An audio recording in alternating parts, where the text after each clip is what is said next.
Nabisto naman ang Ampao Flood Control Project sa Camarines Sur matapos yung reklamo ng mga residente sa nasabing lugar. Nanawagan sa DPWH ang mga residente sa barangay San Isidro sa Sagnay, Camarines Sur na ayusin ang gumuhong Ampao Flood Control Project na sinasabing project ni Congressman Fuentebella. Natuklasang walang maayos na pundasyon at bakal. Wala man lang bakal o kaya kawayan. Ang ilalim ng seawall at kalsada na nasabing proyekto, kaya ito gumuho kahit wala pa namang naranasang bagyo.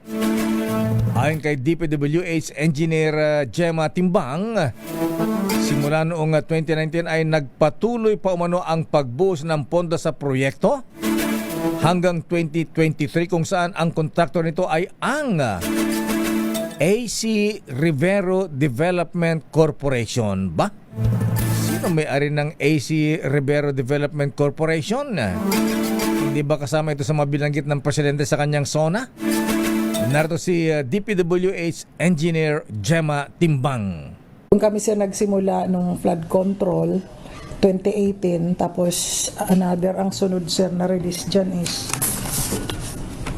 2020. Tapos may 22 ata, may implemented po kasi ang regional office din namin. Tapos may 23. Yun hanggang doon yun sir sa school. Hindi ko pa lang sir nakuha yung total length, pero yung ito pong may nasira, ang cost niya po is, ang allocation niya is nasa 40 million. Contract cost is more or less mga 37 million. Total length niya sir is 100. Pero ano yun, dalawang berm. Mataas yun eh. Dalawang berm. Tapos, bali sir yung nasira nasa more or less mga 50 meters.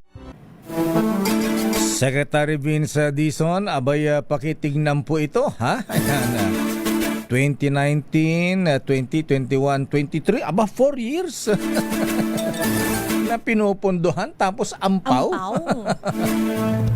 Ang 4th District ay ng Camarines Sur ay saklaw ng pamahalaan ni Congressman Arnie Fuentebella, kung saan ilang pang mga anomalyang flood control project ang natuklasan din sa naturang distrito nitong nakalipas na taon. Abay, dapat pasyalan mo ito, Secretary Vince Dizon. At sino may-ari ng AC Rivero Development Corporation na ito? Di marunong. Kalsada, sibol, wala man lang bakal. Durog. Ni kawayan man lang. Pinulburon lakay. Pinulburon.